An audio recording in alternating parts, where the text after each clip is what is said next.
Hi, I'm Kathy Bisbee, Executive Director at CMAP in Gilroy, Hollister, and San Juan Bautista. But today I'm here in Santa Cruz, back home at my home studio of Community Television of Santa Cruz County. We're very grateful for the Santa Cruz County Community Television folks for letting us use their studio today, and we're doing a collaboration with Santa Cruz to share best practices and productions like these. So here with me today I have an old friend, John Laird, who is right now doesn't have a title. He's actually a little on the retired side, but we're going to talk with him about Proposition 21, the State Parks Initiative, and other things perhaps as well. And we're hoping that we'll have some good results for the parks initiatives. Thanks so much for being with me. And I should tell people that you were the state assembly member for District 27, which was Santa Cruz, pretty much the area around Santa Cruz, some of Watsonville, correct? Down that way. Down that way for 3 terms, and chair of the budget committee for 2 terms. So you know an awful lot about the state of California budget. Thanks so much for joining us today. It's my pleasure, and I'm really glad that this is broadcasting in southern Santa Clara and San Benito. Part of that was in my district, and I really enjoyed working with everyone there. We're very delighted to have you, John. So tell us a little bit about Proposition 21. Why did you get involved, and how did you first get involved? Well, I first got involved because this is a proposal I made in 2008 legislatively. And at the time, I was budget chair, and as part of the budget process, I proposed that everyone get an increase annually on their vehicle license fee. And at the same time, if they have a California non-commercial license plate, they get in free to state parks. So it's not just that it raises the vehicle license fee by a little bit every year. Everybody would get something for it. So it privately polled in 2008 at 73%. Wow. People really, this was before the economic crash. People really liked it. And the overall global problem has been that the voters love state parks. They voted 3 or 4 park acquisition bond acts, the largest ones in the country in. So the park system has been growing, but on the same amount of money and the same staff for decades. And as a result, it's really stretched thin. And since I made the proposal, the governor has proposed closing state parks, and in fact right now has closed certain ones for parts of the week, or closed campgrounds, or closed pieces of it, and this initiative couldn't come at a better time. Well, we noticed this summer when my husband and I were looking for places to go camping, we had to go through 3 or 4 different locations around the state to find a primitive campground. So that's what you mean when you say a small part of the, or maybe a large part of the park has been closed already. Well, the governor had to make a deal with the devil. He proposed closing roughly 50 to 70 state parks, and there was such an outcry that they announced that they would not close the parks. But they made that announcement not changing the money.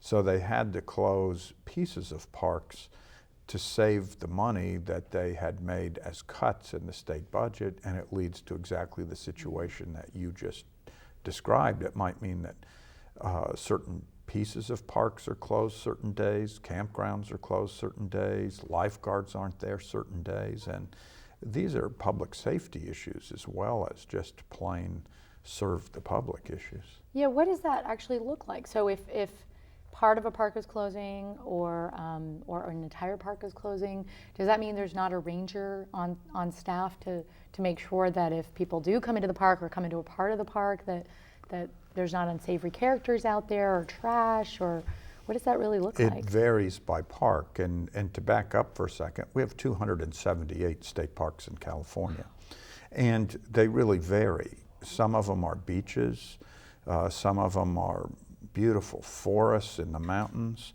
Some of them are historic or cultural, so that you have a complete small city at the Columbia State Park where gold was first discovered in California. Or you have the Hearst Ranch, which is, the castle is probably the most visited state park of all of them every year. Well, and over in Santa Clara County, I think Henry Coe is also a state park. It is. And for people that are watching in that area, That was proposed for closure, and there have been certain services that have been curtailed there. And to get back to your question, it could mean anything. It could mean that there are no rangers around, or there's one ranger that's trying to just make sure everything's okay, or the support staff is gone so there aren't people there to clean. It could be any of a number of things, because they have to save money, and money is usually staff members. And I know for Henry Coe, that is a really important park for Gilroy, because a lot of school children go there throughout the year, throughout the summer, to do educational programs. And for some of the kids that we work with, they had never been to a state park before, and they don't have the opportunity maybe to go to a lot of state parks. What if that were closed? Well, and one of the interesting things that you would understand after you just used that example is that there was a study done that showed that every visit to a state park led to a certain amount of money being spent in the surrounding community. No kidding. Yeah, if a family visited, I think it's $58 would be spent in the surrounding community. So in the area in which we're filming this, the Santa Cruz, Monterey area, which has one of the largest per capita number of state parks in the state, it is a fundamental economic issue. By closing parks, you're really doing a hit to the visitor serving industry in the area. And right now, every politician is reading polls and running saying jobs, jobs, jobs. This is jobs, jobs, jobs. If every state park is opened, surrounding restaurants, motels, museums, the kinds of things that people would visit and spend money on in conjunction with a visit to state park would be helped at a time in the downturn of the economy where they're taking a hit already. They don't need this further hit. And you also have a lot of families who will come from Gilroy and San Juan Bautista and Hollister over to Santa Cruz, and they may not even realize that a lot of the beaches that they're visiting during the summer months and fall, beautiful fall that we've had, are actually state park properties. Well, they did a petition drive to not close parks on one of the Santa Cruz beaches, the local Friends of Santa Cruz State Parks, and they towed it up, and they had something like 1,400 signatures in a day. They had tremendous support, and it was from most states, 75 countries, some amazing thing of who was there. And that's a very good point, because some people say, why don't you just raise fees? Well, that was tried in the Gray Davis administration, and the number of visits to parks that year dropped from 86 million to 76 million in California. Wow.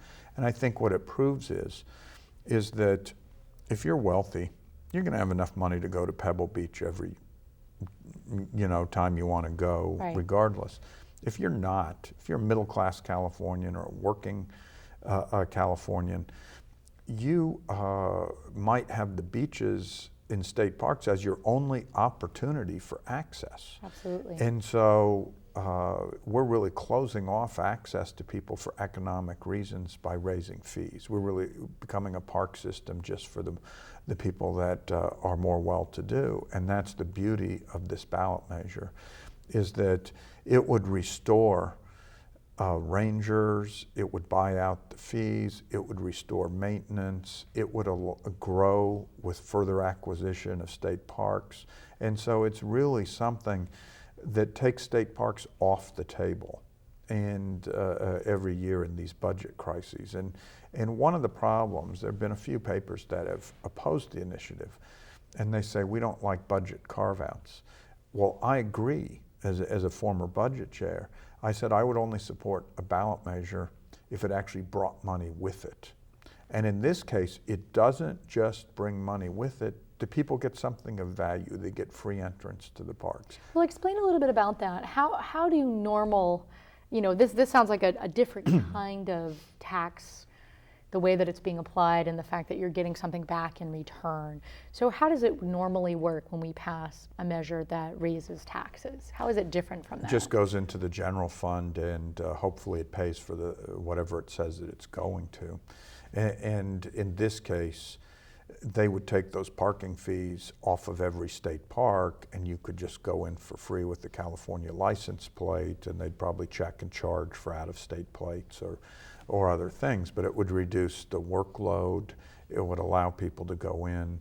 You'd get something back. And the one thing I have to say, I would have loved it if we could have got a 2/3 vote for this, and when I was in the legislature, we could have passed it. But that could have been changed any year by the legislature. The people are setting up a trust fund for state parks by enacting this. The money goes in the trust fund and it's locked up in there just for state park usage, or a few other uses of land acquisition and marine protection that are outlined in the ballot measure. And so there's security, there's knowledge that this will really happen and that people can't get to it every time there's a budget crisis. I think a lot of people may or may not understand that state initiative process and how it actually works. And I think you bring up an interesting point that the state legislature, if they pass something in any given year, they can the next year turn that over and take that money away. So how is that different with a state initiative? Well, if something is enacted by the people, it only can be changed by the people. And so if it's a law that sets up a trust fund, moves money into it, specifies how it's spent, that can't be changed legislatively. It can only be changed if you went back to the ballot and the people voted to change it. So that's the significant thing. It's, they used to jokingly refer to some budget things as lock boxes. This actually creates one. And it's very significant because we have a $1.3 billion backlog of maintenance in state parks. One year I was budget chair, we took a $220 or $250 million whack at it. And then the governor took a bunch of it back. And this would produce enough money to stop incurring additional maintenance backlog and allow us to start to work that down, have enough rangers to actually add back and adequately staff our parks and buy out the fees, and then grow over time with inflation, so that, because if we're going to grow by 10 million more people in California over the next 3 decades, you have to have some additional parkland to preserve quality of life. And we are always on the verge of losing things that would be lost forever. There's land adjacent to Point Lobos. There's a new Fort Ord Dunes State Park. We have the new Coast Dairies North Coast Park in Santa Cruz County. We're always looking for places in Santa Clara County to do that. And this would allow for that bond money for that purpose to do it, and to know that it would be adequately staffed. To people who ask, well, why do we need to preserve this land? There's plenty of state parks. There's 240 state parks, I think you said. Why do we need to preserve new pieces of land? Why can't those areas be used for commercial purposes that would also create jobs? Well, actually, right now, the big issue is the current state parks, and we will be making sure that those are not sold off or something happens. And then just imagine if we add 10 million more people to California, that is going to create a need that exists. And there are always some coastal places. There's an article in the last few days as we tape this about a Santa Cruz County beach that is private and that people only cross onto it not knowing that it's through the graciousness of the private landowner. Well, over time, you want to move a lot of those to public access or public ownership, and particularly if the population increases or there's a higher density. And so those are the challenges, and the growth in California is a challenge. Yeah. Where do you do it? And if you put it in an existing urban footprint and intensify the densities, you need park outlets for people to just get their green fix in life. And we are getting older as a state. You know, we're 160 years old, and we are on the verge of losing some cultural assets. The state parks has been instrumental just outside of Watsonville in preserving the only adobe that was from the California period of the Mexican governance of California. And They had incredible community support. They invited people to come and pay and make their own Adobe brick, and they made That's great. 2,500. So there's lots of wonderful pieces. So there's cultural, historical, environmental, recreation, economic, jobs that are all going to be impacted if this Parks Initiative doesn't pass or does pass. And who is against this, very briefly, and then we'll have to wrap up. A few taxpayer groups that just oppose any tax increase, and a few newspapers that believe you shouldn't do budget carve-outs, but the support's been pretty overwhelming. I saw today that the state firefighters actually endorsed the Proposition 21 as well. Do you know any of the other folks who have made endorsements? Most of the land organizations, lots of local business associations, ethnic groups, NAACP, I believe MALDF has come out, so or LULAC. So there are some good endorsements. Maybe we can put a list of all the fors and against as part of this production. We want to thank John Laird for joining us today, and good luck on all of your future endeavors. We look forward to hearing what you'll be up to in the future. And again, thanks to the crew here at Community Television of Santa Cruz County and our staff at CMAP, Community Media Access Partnership in Gilroy, Hollister, and San Juan Bautista. Stay tuned for more live election coverage.